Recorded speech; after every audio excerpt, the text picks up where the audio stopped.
गुरुजी शुक्राना गुरुजी, अनंतम अनंतम शुक्राना। संगत जी कहते हैं आप सब, गुरुजी आप सबको बहुत ब्लेस करें, आपकी हर इच्छा पूर्ण हो। जो भी ये सत्संग सुने उसके घर खुशियां ही खुशियां दे परमात्मा। गुरुजी के मंत्र जाप के साथ ही मैं अपना सत्संग शुरू करती हूँ। ओम नमः शिवाय, शिवजी सदा सहाय। ओम नमः शिवाय, गुरुजी सदा सहाय। सारी संगत को नवरात्रों की बहुत बहुत शुभकामनाएं। इससे पहले जो गुरुजी के चरणों में लाइक सब्सक्राइब समर्पित करे, उसके घर में सुख समृद्धि की कभी कमी ना करें हमारे प्यारे गुरुजी। उन्हें भरपूर दें, गुरु महाराज उनकी हर इच्छा को पूर्ण करें।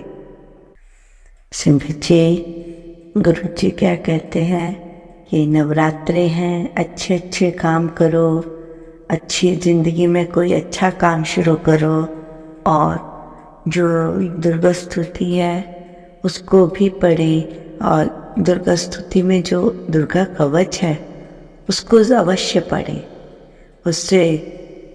और 41 दिन तक दुर्गा कवच डेली पढ़ें, हो सके तो लाइफ में एक नियम बनाइए कि डेली पढ़ना। उससे आपका जो पढ़ते हैं उससे दुर्गा कवच का घेरा बन जाता है आपके ऊपर, और आपका बचाव होता रहता है। संगत जी, ये छोटी छोटी बातें हैं, और माता रानी के 108 नाम की माला पढ़ो। वो जो दुर्गा चालीसा में पीछे दी होती है माता के 108 नाम, उनको रोज नहीं तो नवरात्रों में तो डेली उनको पढ़ लो।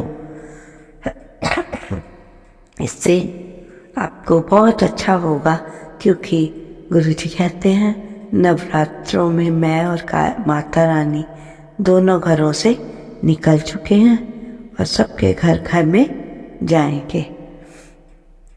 तो इससे आपके घर में भी खुशी रहेगी। गुरुजी कहते हैं अपने आप को हमेशा खुश रखा करो, क्योंकि आप खुश होंगे तो आपका हर काम अच्छे से होगा।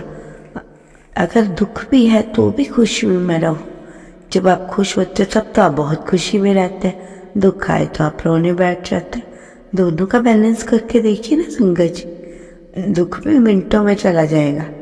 जब गुरुजी का हाथ हमारे सिर पे है, गुरुजी ने हमारे हाथ पकड़ लिए संगत जी, तो दुख किस बात का है।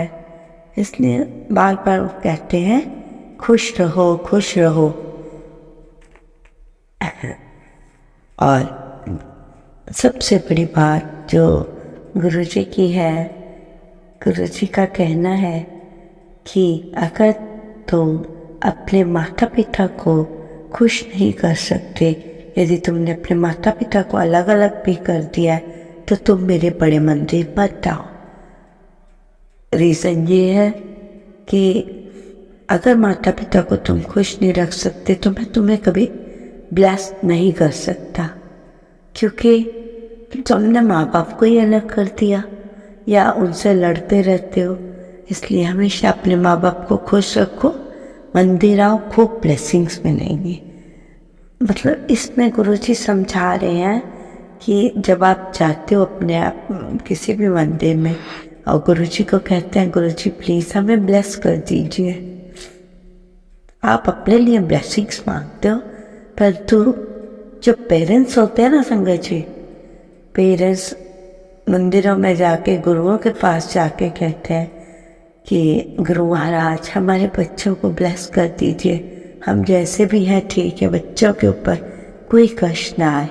तो देखा आपने संगत जी, माता पिता और बच्चों में फर्क। बच्चे माँ बाप का आजकल कहना नहीं मानते, लड़ते हैं या माँ बाप को ही अलग कर देते हैं। तो इस बात में बहुत बड़ी गहराई छुपी है। आपको अपने माँ बाप को अलग नहीं करना है संगत जी। दुनिया में माँ बाप बहुत खुश नसीब वालों को मिलते हैं, पूछिए उनसे जिनके माँ बाप नहीं होते। ठीक है संगत जी, गुरु जी कहते हैं जो एक मैसेज गुरु जी का एक बहुत तगड़ा मैसेज है। गुरु जी कहते हैं जो भी मैसेज मैं भेजता हूँ वो आपके ही लिए होता है, परंतु आप लोग उसे इग्नोर करते हैं तो आपको ब्लेसिंग्स कहाँ से मिलेगी।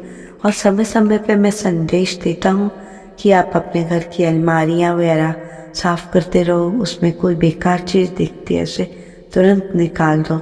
आप कहते हैं गुरु जी हमने साफ़ कर ली, तो उस समय बाद फिर बार बार, और इससे आपकी इस अलमारी की सफाई भी हो जाती है, नेगेटिविटी भी निकल जाती है। इसलिए हर एक इवन आप अपनी रसोई को भी साफ रखो। गुरु जी के बहुत संदेश आ रहे हैं संगत जी आजकल।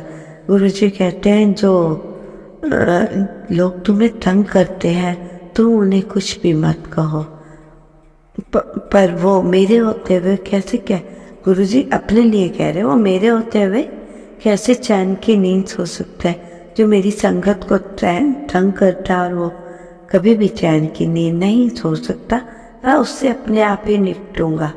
आपने किसी को कुछ भी नहीं कहना। और उससे भी मेन बात गुरु जी क्या बता रहे हैं संगत जी। संगत जी गुरु जी कहते हैं आपको मैं सिर्फ इतना ही कहता हूँ, 5 मिनट बैठ के आप मेरी फोटो के आगे, सब रूप के आगे बैठ के गल्ला मतलब बातें किया करो, अपने सुख दुख सब मुझे बताओ, मैं तुम्हें ब्लेस करूँगा। तो तुम ये काम किया करो। ऐसे करने से आपका जो है मुझे सब कुछ पता चलता है कि आप क्या कर रहे हैं, आपको क्या कष्ट है। इसलिए संगत जी बार बार गुरु जी कहते हैं कि हर काम जो मैं बोलता हूँ कई संगत उसे इग्नोर करती है। और गुरु जी ने एक और संदेश दिया है, जब कभी भी मेरी संगत बड़े मंदिर में आए और जब वो आप बड़े मंदिर में एंट्री करते हैं तो किसी से बात ना करते हुए मंत्र जाप करते हुए आप एंट्री करें, है ना।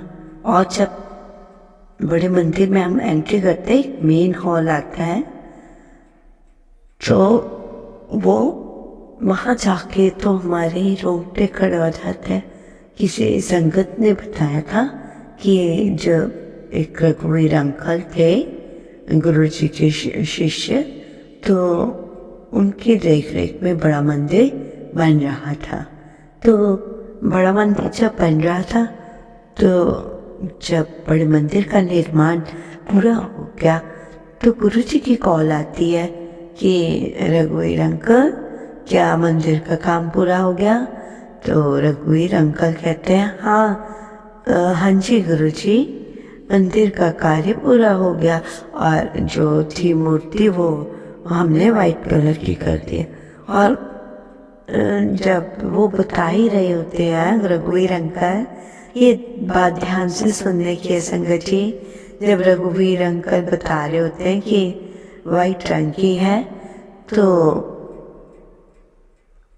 गुरु जी कहते हैं ध्यान से देखो, गुरु जी के फोन करते करते वो पिंक रंग की हो जाती। रघुवीर अंकल बोलते हैं अंकल गुरु जी तो वाइट कलर की थी, ये पिंक हो गई। तो गुरु जी कहते हैं कि ये सब मैंने ही किया है, मैंने ही इसमें अपना नूर डाल दिया है और ये इसलिए पिंक कलर की हो गई है।